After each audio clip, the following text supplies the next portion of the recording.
Alright guys, welcome back to the channel, and we have a special day ahead of us. And no, it does not relate to the Mark 6 back there. We're actually going to walk past the Mark 6 and the Mark 8, and we're going to walk down the driveway here and go towards the minivan. Alright, we made it to Old Reliable. Well, sort of reliable. The daily right here with almost 500,000 miles. She didn't start the other day. Let's see if Old Reliable starts. Oh, every time.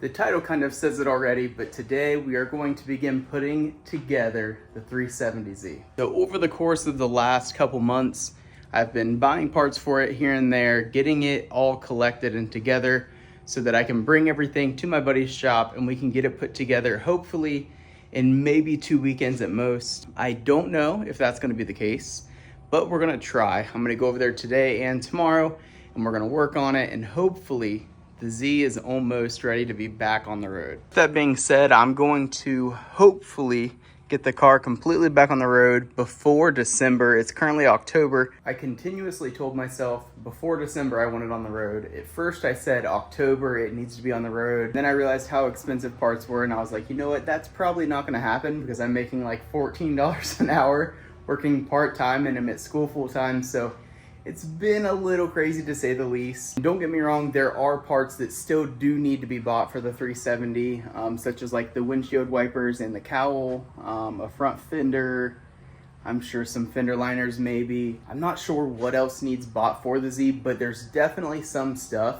But the things to get it actually on the road and driving so I can bring it home, I should realistically have everything. So let's go ahead, stop wasting time. Let's go ahead and load up the minivan and let's get this show on the road. This all is everything that you need to rebuild a 370Z. All right, so everything back there is pretty much everything you need. Well, I need to rebuild the 370Z. I have pretty much nothing in the front end. I have no spindles, no control arms, no brakes. I have nothing. So back there, everything that I have, if I can list it off the top of my head, it's all of the following: driver's side and passenger side spindle / knuckles, brake lines, brake brackets, all four corners, pads and rotors. I have a caliper back there. I have hardware back there, control arms, I don't know if I said that. Pretty much everything that you need other than like the rack and pinion, and I'm still not 100% certain that I don't need that. So hopefully I don't, but anyway, I'm gonna go ahead and fill up old Hoopty and let's see if we can get this Z back on the road here soon. All right guys, so a little bit of a change in plans. I got to my buddy's shop, we started bolting stuff up. We went to put in the springs and we ran into a little issue. The passenger side was completely bent, like the strut was completely bent. So now we are going to go ahead and install the airlift in it. I'm not sure how much of that I'll put in this video. It might be in the next video, but we're gonna go ahead and install the airlift literally today, literally like in less than 2 hours. So I was not expecting this, but I am excited because I did want to get the air on. So here we go. I'm on my way home to pick up all the air stuff, and we're gonna get the car back on the road now. We got all of the air stuff here. We're ready.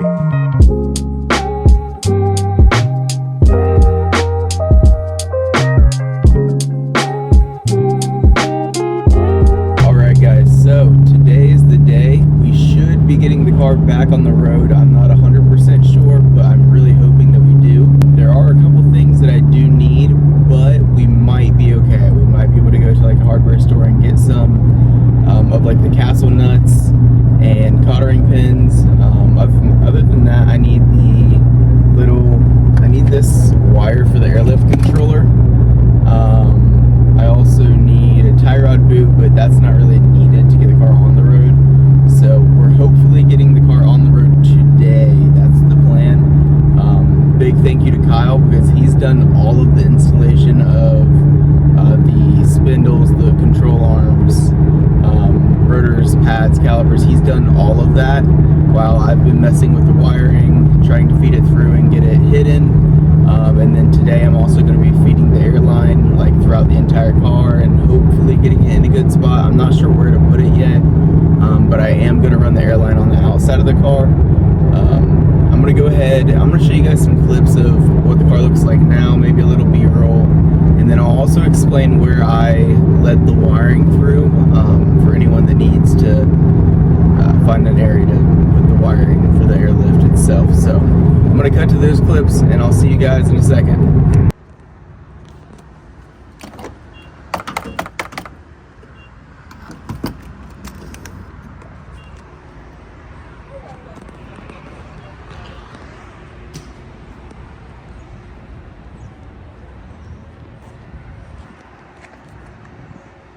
All right, guys, so we have a stop here at Amoko, and also there are like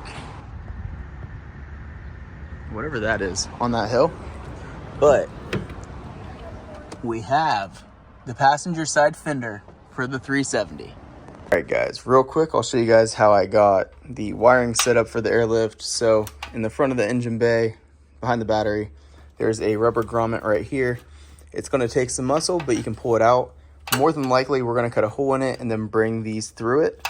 That way we don't have to worry about untaping everything and worrying about that. In the car itself, it will be useful to get a wire hanger and stick it down that hole there. And then the wire hanger will come out down here. And then you can tape the wires to it to feed them through, so you don't have to feed them through by hand. It'll take a lot less time. Down here, pretty much just feed the wire behind all of these gray plastic pieces. They probably do come out. We're not worried about getting them out. You can literally just like kind of push that way and then you can plop them in. And then right here, we took out this piece and we took out the piece right here with the speaker, and we took out the carpet here and we took out that little piece there. And so it'll come out here and you'll take this carpet out and it'll look like this. You'll lift this up. You'll tuck the wires below this little bar and then across and then into that hole. And then once you put like everything back together, once everything's back together, you won't be able to see it all. And then pretty much it comes up straight through here and then you're good for all your wires.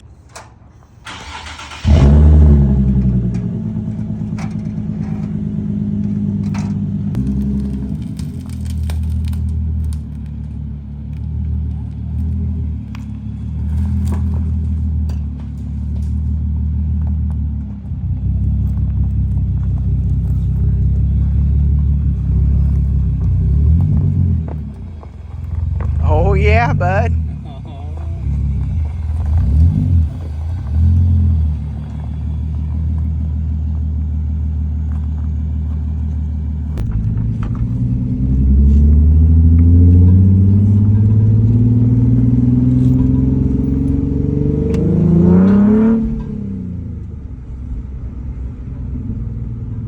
You're gonna have to get used to this. Thing's got some power.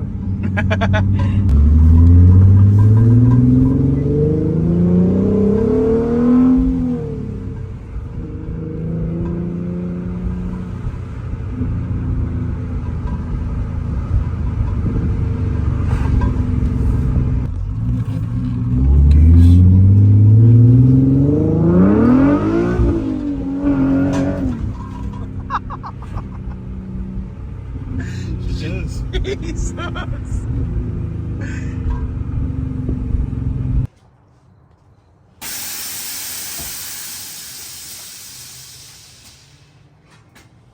Is it on the ground?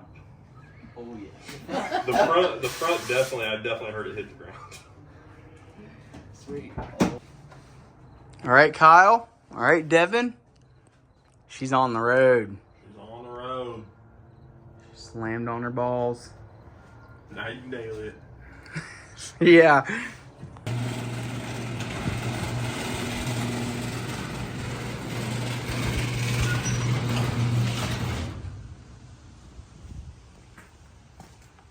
Well, guys, here she is in all of her glory. We got the car back on the road.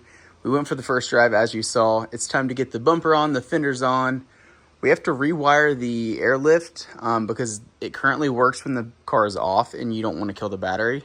Other than that, we have to, I think, bleed the front brakes one more time. There's also a noise in the front that we're going to look at. I think it might just be the dust shield rubbing up against the wheel or something like that. So we will check that out. But we are taking the car home today.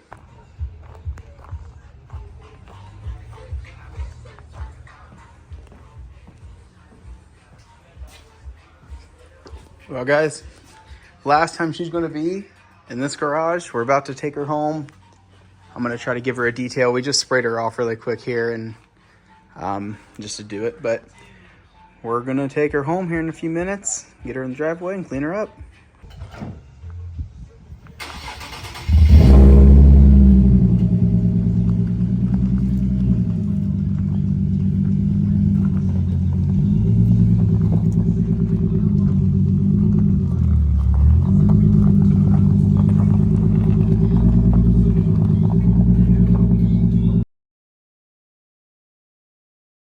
Well, guys, we brought her home. Last night it was way too dark to film, but she's in the driveway now. I'm about to go get the title put into my name, get registration tags so we can drive this thing. What a sight to see, man. 2 bagged cars in a driveway. Never thought I would have had it. All right, but anyway, guys, that's going to go ahead and wrap up today's video. I'm actually recording this outro clip probably 2 months later. So I've got the Z on the road.